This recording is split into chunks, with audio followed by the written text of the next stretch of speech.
Мы все знаем, что на самом деле нет веревки, которая могла бы связать Верховного Господа. В то же время это исторический факт, что Кришна был связан веревками мамы Яшоды. So the initial question is, how did that happen?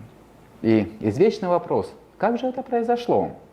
Well, a beautiful verse found in the scripture called Subhasita Ratna Bhandagara explains it very beautifully. Это очень красиво объясняет прекрасный санскритский стих, найденный в Субхасита Ратна Бхандагаре. Bandhanani kalu shanti bahuni prema raju dhurita bandhanam uktam daru bheda nipuna pi sad angririr nishkaryo bhavati pankajo koshe. Sanskrit. There are certainly various binding forces in this world, but the binding force of prema is indeed a very strong one. Due to this bond of prema love, a bumblebee, capable of piercing layers of wood, agrees to become happily trapped inside a closed lotus flower.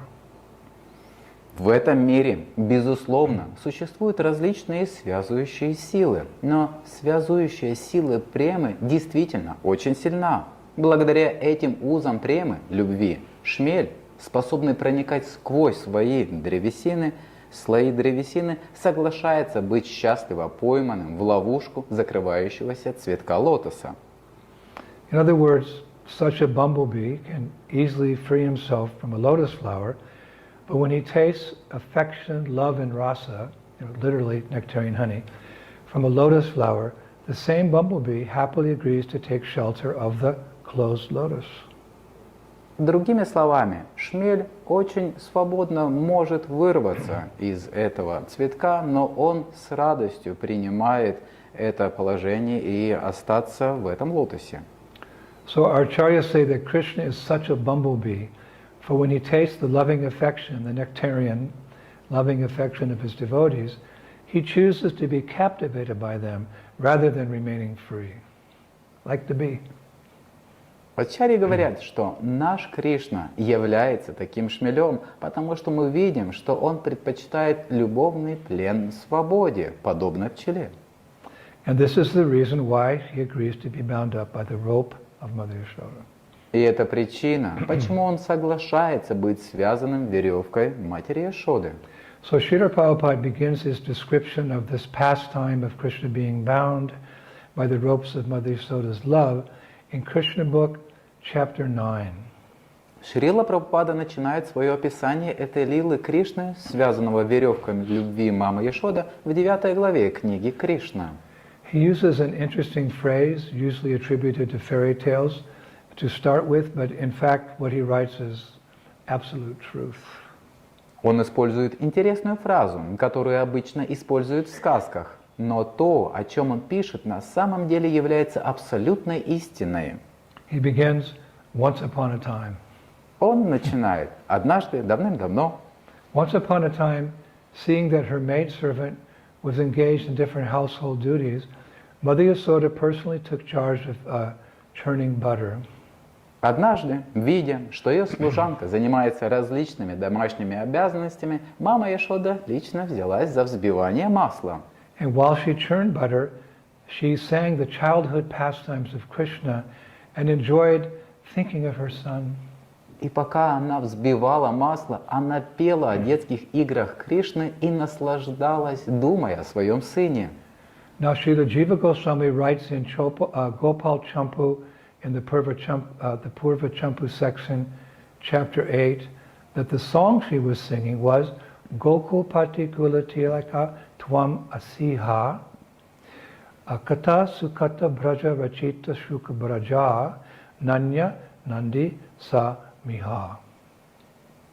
В Гопала-Чампу, в 8 главе, в разделе Пурва-Чампу, Шрила Джива Госвами пишет в своих комментариях, что песня, которую она пела, была такова. My dear Krishna, you are the tilak decoration in the family of Gokula's king for bringing great happiness to the pious people of Braja by delighting their eyes with the soothing vision of your divine form. Мой дорогой Кришна, Ты украшение Тилака в семье царя Гакулы, потому что приносишь большое счастье благочестивым жителям Враджа, радуя их глаза умиротворяющим видением Твоей божественной формы.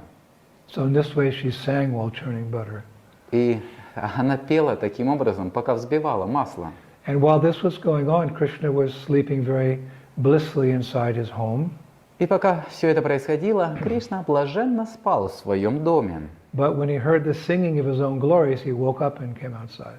Но когда он услышал воспевание своей славы, он вышел из дома. Now the famous Vaishnav poet, commentator, scholar, Sri Hari Suri, who we'll be quoting quite a lot today, he writes as follows: a devotee of the Lord may be involved in the churning process of material activities in this world, but if he constantly sings Lord Krishna's names, qualities, and pastimes with love, then the Lord gives up all other activities and rushes towards that devotee.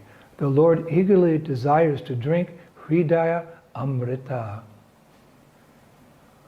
Выдающийся, знаменитый вайшнавский поэт, преданный, которого мы будем часто сегодня цитировать, Шри Харишсори пишет: преданный Господа может быть вовлечен в процесс осуществления материальной деятельности в этом мире, но если он постоянно, с любовью воспевает имя, качество и лилы Господа Кришны, то Господь оставляет всю другую деятельность и спешит к этому преданному. Господь готов с жадностью испить это. Now there's two meanings of this phrase Hridaya Amrita. Есть два значения этого слова «хридая амрита». It can be taken as nectarian milk flowing from the breast. Это может быть переведено как «нектарное молоко, вытекающее из груди», or nectarian rasa flowing from the heart. и «нектарная раса, вытекающая из сердца». So Sri Harisuri, he writes that it can be taken that the Lord relishes Hridaya Amrita, sweet rasa, the sweet love, flowing from the heart of his devotee. Таким образом, Харисари пишет, что Господь наслаждается той сладостной расой любви, которая вытекает из сердца Его преданного. So as we're attracted to the love of the Lord's attracted to the love of his devotee. So as we run towards Krishna, Krishna also runs towards us because love is reciprocal. Когда преданный бежит навстречу Кришне, Кришна также бежит навстречу преданного. Почему? Потому что любовь, она взаимна. So Harisuri goes on to say that when Krishna saw Mother Yasoda churning butter with a churning rod, he boldly used his hand to stop the churning rod. Харисаури продолжает, говоря, что когда Кришна увидел маму Яшоду, взбивающую масло с помощью пестика, он смело использовал свою руку, чтобы остановить этот пестик. You know, he wakes up, he runs out of the house, he sees her churning milk, he holds onto the churning rod, stops her. Он встал, он побежал к маме, увидел, как она взбивает масло, и он взял ее за руку и остановил ее. Now, Harisuri writes that Krishna was indicating something very special by this action. Харисаури пишет, что Кришна указывал на что-то особенное этим действием. Of course, he wanted Mother Yasoda to stop churning milk and breastfeed him.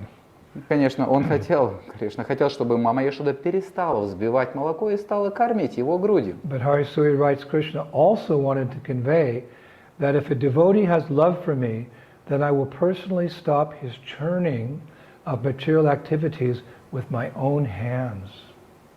Но Харисури пишет, что Кришна также хотел этим выразить, что если у преданного есть любовь ко мне, тогда я лично прекращу его погруженность в материальную деятельность своими собственными руками. Such a devotee will never have to worry about engaging in material activities. Такому преданному никогда не придется беспокоиться о том, чтобы он не занят материальной деятельностью. He shouldn't worry that Yamaraj will punish him with a danda, a big stick, for not having performed his material duties. For my devotees, Krishna says, I am personally holding the danda, the churning rod. So what will Yamaraj's feeble danda do in front of me? I will protect my devotees. Он не должен беспокоиться о том, что Ямараджа накажет его Дантой большой палкой за то, что он не выполнил свои материальные обязанности. Для моих преданных я лично держу Данду, или взбивающий пестик ступки, точно так же будет делать в моем присутствии бессильный Данда Ямараджа. Of course, Krishna also wanted her to stop churning milk so he could have her breast milk. Конечно, Кришна также хотел остановить ее для того, чтобы испить ее грудного молока. So Srila Prabhupada describes in Krishna book chapter 9 how at this point Mother Yasoda then took her son on her lap and pushed the nipple of her breast into his mouth, and while Krishna was sucking the milk and smiling, she was enjoying the beauty of her child's face. Шрила Прабхупада в 9 главе книги Кришна описывает, как в этот момент мама Яшода взяла сына на колени и направила сосок своей груди ему в рот, и пока Кришна сосал молоко и улыбался, она наслаждалась красотой лица своего ребенка. In this particular pastime where he's suckling her breast and she's looking at him, Rupa Goswami describes this pastime very sweetly in his Padyavali, verse 31. В тот момент, когда Кришна сосал молоко и улыбался, Падьявали, Рупа Госвами очень сладко описывает это в 31 стихе. He writes, Krishna's eyes were half open as he was drinking Yashoda's breast milk. Although milk from one breast was sufficient for him, he suddenly saw that some milk was dripping from the other breast as well.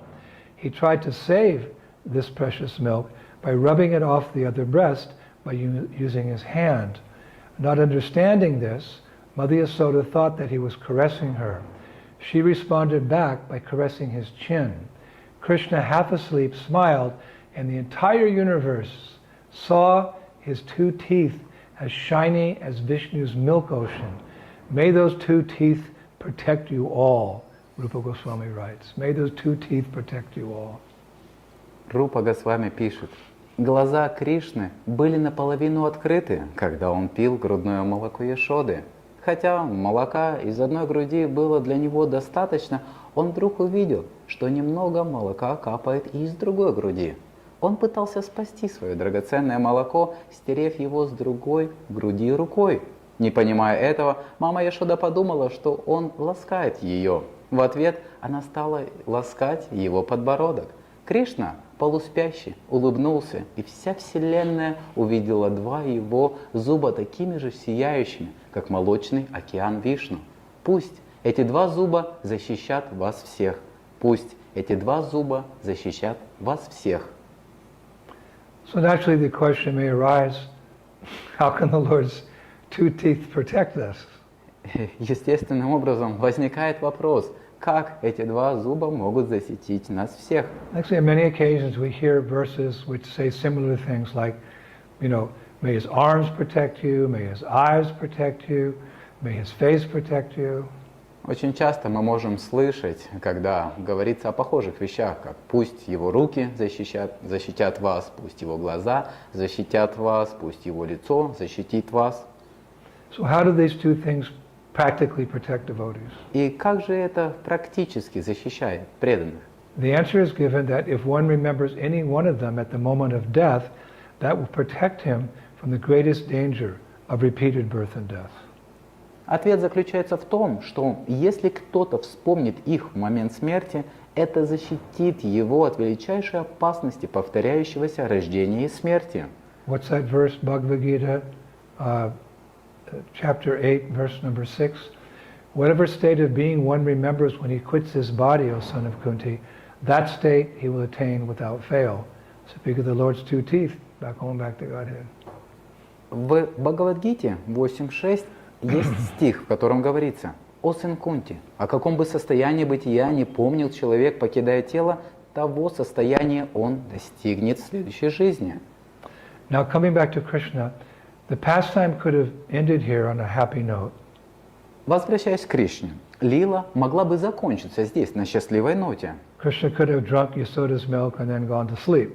Кришна мог бы выпить молоко Яшоды, а затем просто отдохнуть. But what actually happened, as it does often in Braj Leela, the plot thickened, to use a familiar expression. Но что на самом деле происходит, это, используя знакомое выражение, сюжет сгущается. And Srila Prabhupada reveals the plot again in Krishna book, chapter 9. Шрила Прабхупада опять же раскрывает эту историю в 9 главе книги Кришна. For he writes, suddenly the milk which was on the stove began to boil over.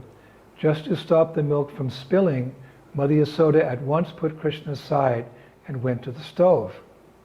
Он пишет, внезапно молоко, которое было на плите, начало кипеть. Чтобы молоко не вылилось, мама Яшода сразу же посадила Кришну в сторонку и пошла к печи. Now, Harisuri, again, describes this event in a very interesting way. Опять же, Шри Харисори интересно описывает это событие. He writes, the milk tried to commit suicide. Он пишет, молоко пыталось покончить жизнь самоубийством. Remember, everything in the spiritual world is personal. Помните о том, что все в духовном мире обладает личностью. So why?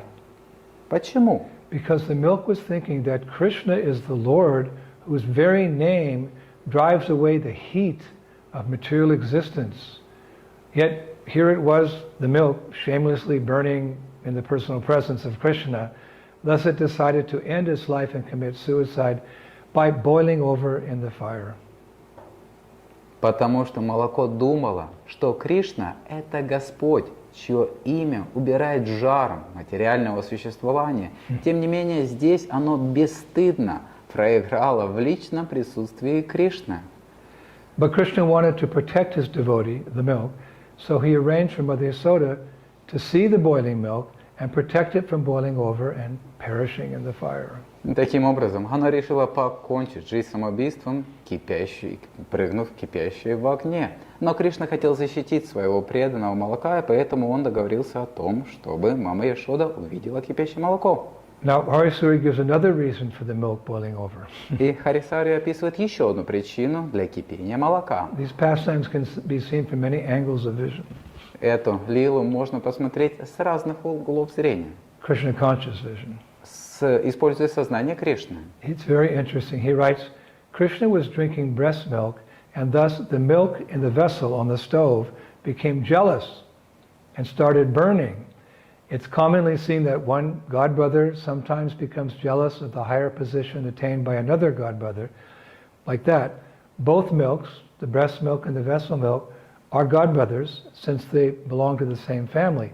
Thus, one milk started burning in jealousy, seeing the progress of the other milk. Интересно, он пишет, Кришна пил грудное молоко, и таким образом молоко в сосуде завидовало и начало гореть. Обычно можно увидеть, что один крестный брат иногда завидует более высокой должности, достигнутой другим крестным братом.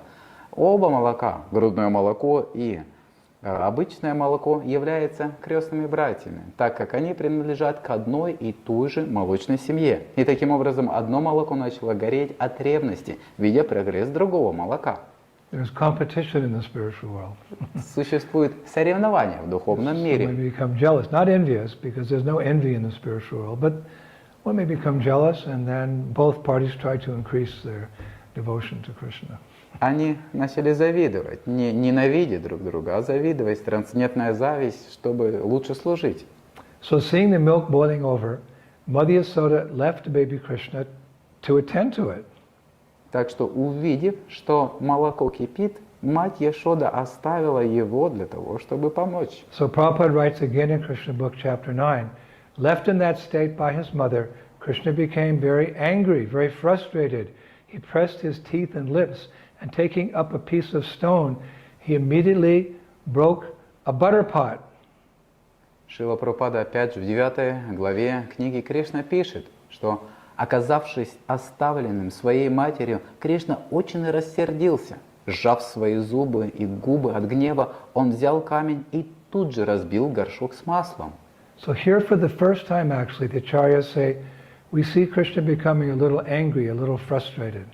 И здесь впервые на самом деле ачарьи говорят, что мы видим, как Кришна расстраивается, рассердился. So a question is raised by some scholars at this point, how can God ever become frustrated?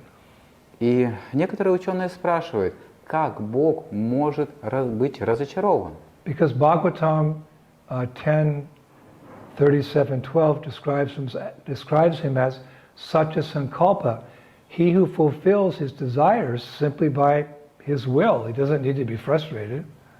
В Бхагаватам 10.37.12 описывает его как сатья санкалпу, тот, кто исполняет свои желания просто своей волей. And where is it? Srimad Bhagavatam 1:11.4. There he's described as purna kama, means he's fulfilled in all desires. So how can he become frustrated? Он также известен как пурнакама, исполненный во всех желаниях. Поэтому как он может быть расстроен? Well, in the spiritual world, everything's very personal. В духовном мире все наделено личностным And the simple answer is he became frustrated because Mother Yasoda left him. He couldn't get his breast milk. Простой ответ таков, что он расстроился просто потому, что мать Яшода покинула его. Now at this point, Harisuri makes an interesting comment. В этом моменте Шри Харисури делает очень интересный комментарий. He writes that anyone who becomes devoid of Yashoda, meaning two things, Yasho, fame, and Da, mercy, behaves in a similarly frustrated, angry way in this world.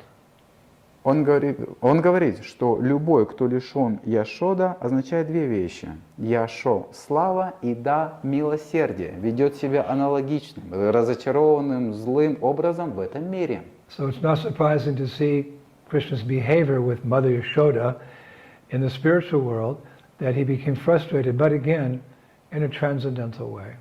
Таким образом, неудивительно видеть такое поведение мамы Яшоды в духовном мире, но оно трансцендентно. So in his transcendental frustration, Krishna started to destroy the household property. Поэтому в своем трансцендентном гневе Кришна начал уничтожать домашнее имущество. Prabhupada goes into detail about this destruction in Krishna book chapter 9. Шрила Прабхупада описывает эти разрушения в книге Кришна в 9 главе. He says Krishna immediately broke the butter pot, took the butter out of it, and with false tears in his eyes, he ran away like a thief to eat the butter in a secluded place, like a thief. Он говорит, что Кришна немедленно сломал горшок с маслом, достал из него масло и со сложными слезами на глазах убежал, чтобы съесть масло в уединенном месте. Now the interesting thing is that although there's destruction going on here, to us it looks very sweet. Интересно то, что хотя здесь происходит разрушение, оно, тем не менее, кажется нам очень милым. We enjoy seeing it. Мы наслаждаемся, наблюдая за Because этим. it's connected to Krishna, and anything connected to Krishna is all right. Потому что это связано с Кришной, и все, что связано с Кришной, является благоприятным. However, when such destruction takes place, it's not connected to Krishna, like in this material world, it's ghastly. И все, что не связано здесь с Кришной, становится неприятным или, можно сказать, ужасным. Recently, there was a report that a 12-year-old boy in America, he destroyed his mother's home, in all the rooms. He destroyed everything because she wouldn't give him a mobile phone. Недавно появилась новость о том, что 12-летний мальчик в Америке разрушил дом своей матери за то, что не дала ему мобильный телефон. Ghastly. Это просто ужасно. But Krishna's pastimes never result in such ghastliness. Actually, I read in Bhakti Rasamrita Sindhu, Rupa Goswami says that devotees experience the rasa of ghastliness only in connection to the material world, never in connection with Krishna. Я прочитал, что лилы Кришны никогда не приводят к таким ужасам. И недавно в Бхакти Расамрита Синдху, что Шрила Рупа Госвами говорит, что преданные испытывают расу ужасное только в связи с материальным миром и никогда в связи с Кришной. Now, coming back to our pastime, Prabhupada continues, he writes, in the meantime, Mother Yasoda returned to the churning place after setting the overflowing milk pan in order. She saw the broken pot in which the churning yogurt had been kept. Since she could not find her boy, she concluded that the broken pot was his work. Thus, being amazed, She smiled. What? She smiled. Everything's broken. But even Krishna's naughty pastimes give pleasure to his devotees. Возвращаясь к нашей Лиле, Шрила Прабхупада продолжает. В то же время мать Ешода вернулась на место взбивания после того, как привела в порядок переполненный горшок для молока. Она увидела сломанный горшок, в котором хранился йогурт. Поскольку она не могла найти своего мальчика, она пришла к выводу, что сломанный горшок – это его работа. Она улыбнулась. Почему? So, Harisuri, he asks, why did she smile? И Харисаури спрашивает, почему же она улыбнулась? He explains she was thinking as follows. И он объясняет, что она думала следующим образом. I was under the impression that I will save a pot of milk, but in the process I ended up losing entire pots of milk products. I lost much more than what I thought I would save. Thus being amazed, he writes, at the strange ways of destiny, she smiled. У меня сложилось впечатление, что я спасу сосуд с молоком, но в процессе и в конечном итоге я потеряла целые горшки с молочными продуктами. Я потеряла гораздо больше, чем думала спасу. И таким образом, будучи поражена странными способами судьбы, она улыбнулась. She lost more than she bargained for. Она потеряла больше, чем она думала. This reminds me of a rare nyaya, or a maxiom from Nyaya Shastra. Это напоминает мне о ньяе или о тех максимах, которые говорится в This шастре. maxim is called Vadu Masha Mapana Nyaya. It means the maxim of the young daughter-in-law measuring the beans. Это означает, что максима молодой невестки, измеряющей бобы. Let me explain. Позвольте мне объяснить. This maxim comes from a story that long ago in Ujjain, there was a brahmana who took a vow that he would personally distribute one fistful of masha or beans every dvadasi, after kadasi, to any beggar who came to his door. Эта максима исходит из истории. Давным-давно в Уджейне был браман, который взял обет, что он лично раздаст по одному кулаку маш, боб, который каждый двадаши любому нищему, который придет к его двери. So the first dvadasi was a great success. From his own hand, his own fist, he fed many beggars. Таким образом, первый двадаши был большой успех. Он собственными руками кормил многих нищих. However, word quickly spread, and a few dvadasis later, there was this huge queue, this huge line outside his home. Тем не менее, слава быстро распространилась, и через несколько дней у его дома появилась огромная And he очередь. became alarmed because, this meant his expenses would increase. И это предзнаменовало, его предостерегало, что эта очередь очень сильно увеличивается. By giving, more beans to so many beggars. Когда я должен раздавать столько зерен таким. So he came up with this idea that he would reduce the amount of beans that he gave to each person, so that in theory he could feed, more people who came. Он начал думать о том, как уменьшить количество зерна, которое он давал каждому человеку, чтобы теоретически он мог накормить всех, кто пришел. He had an idea that he was thinking that my beautiful young daughter-in-law, she has a very small fist compared to mine.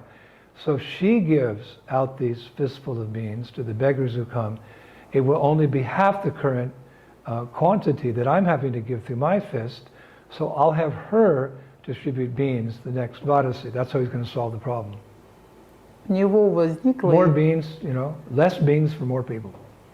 У него возникла идея, и он подумал, у моей прекрасной юной невестки очень маленький кулачок по сравнению с моим. Если она даст пригоршню бобов нищим, которые придут, то это будет только половина того количества, которое я даю своей ладони. Так что я попрошу ее раздавать бобы в следующей двадаши. So the next Dvadasi, his daughter-in-law began to give out smaller fistfuls of beans. На следующей двадаши его невестка начала раздавать So he's standing маленькие. here thinking, I've solved the problem. Маленькие пригоршни бобов, и он подумал, ну я наконец-то решил проблему. Решил проблему. But word soon spread that there's a beautiful young girl giving out a fistful of beans to any beggars who ask for them. Вскоре распространился слух, что красивая юная девушка раздавала бобы всем, кто их просил. So within minutes, this queue, this line, became 10 times longer than any previous Dvadasi. Поэтому на этот раз очередь стала в 10 раз длиннее, чем в любой из предыдущих двадаши. So the Brahman had to spend more money, buy more beans, and he ended up losing much more than he originally hoped to save. И в итоге Браман потерял гораздо больше, чем то, что он надеялся сохранить, оставить для себя. Thus the maxim Vadumasha Mapananyaya, that the young daughter-in-law measuring the beans. И таким образом это означает, и это вот что значит это правило, мера бобов юной I can невестки. explain more. Я могу еще больше This объяснить. maxim is used to indicate situations where a person puts in effort to save a resource, but ends up losing much more of the same resource. Это правило используется, чтобы обозначить ситуации, в которых человек прилагает усилия для сохранения запасов, но в конечном итоге теряет гораздо больше для тех же запасов. And this is exactly what happened with Mother Yasoda, and that's why she smiled at her fate. И именно это произошло с мамой Яшодой, и именно поэтому она улыбнулась своей судьбе. Remember how she thought? Помните, как она размышляла? I was under the impression that I will save a pot of milk, but in the process I ended up losing entire pots of milk products. I lost much more than what I thought I could save. Thus, being amazed at the strange ways of destiny, she smiled. Я находилась под впечатлением, что я сохраню сосуд с молоком, но в итоге я лишилась целых горшков с молочными продуктами. Я потеряла гораздо больше, чем, как я думала, сберегу. И так, пораженная странными сплетениями судьбы, она улыбнулась. Nectar. Нектар. So, dear devotees, our lecture has reached a very interesting point. Дорогие преданные, наша лекция достигла интересного момента. Mother Yasoda has lost, she's lost a lot of milk products, and Krishna has run away like a thief. Мама Яшода лишилась множества молочных продуктов, а Кришна убежал подобно вору. So naturally, everyone wants to know what happened next. И всем интересно узнать, что случилось дальше. But we're going to keep you on the edge of your seats. Мы заставим вас сидеть на краешку своего We want to кресла. give a number of lectures leading up to Kartik and hopefully into Kartik about this one pastime of Damodar Leela. Мы будем говорить на тему эту до самой Картики и войдем в Картику и будем основываться только на одной этой теме, Дамодара Лилы. So we'll stop here and allow you to digest all the nectar we shared with you until next week. И здесь мы остановимся и позволим вам переварить и усвоить весь этот нектар и встретимся в следующей неделе. But as always, we'll end with a beautiful verse which is connected to this Bal-Leela, Krishna's childhood pastimes. И, как всегда, мы закончим очень красивым стихом, который описывает лилы Кришны. I found it in Ananda Vrindavan Champu, 7:30. Я нашел его в произведении Ананда Вриндавана Чампу. It's so 7:30. cute. Оно такое красивое. The gopis are teasing Krishna when he first started to play his flute for the first time. Well, when he started to play his flute for the first time, they were teasing him. В этом стихе гопи подразнивали Кришну, когда он стал в первый раз играть на флейте. Listen to this, Послушайте это. the gopis. Гопи говорят: Oh Krishna, that lower lip of yours was incapable of even properly suckling upon the breast nipple of your mother. Please tell us, which guru did you approach recently to quickly attain expertise in melodious flute play using that same lower lip? «О, Кришна, твоя нижняя губа была не способна даже как следует сосать сосок твоей мамы. Пожалуйста, скажи нам, к какому гуру ты обратился недавно, чтобы быстро достичь мастерства в мелодичной игре на флейте, задействовав эту же нижнюю губу.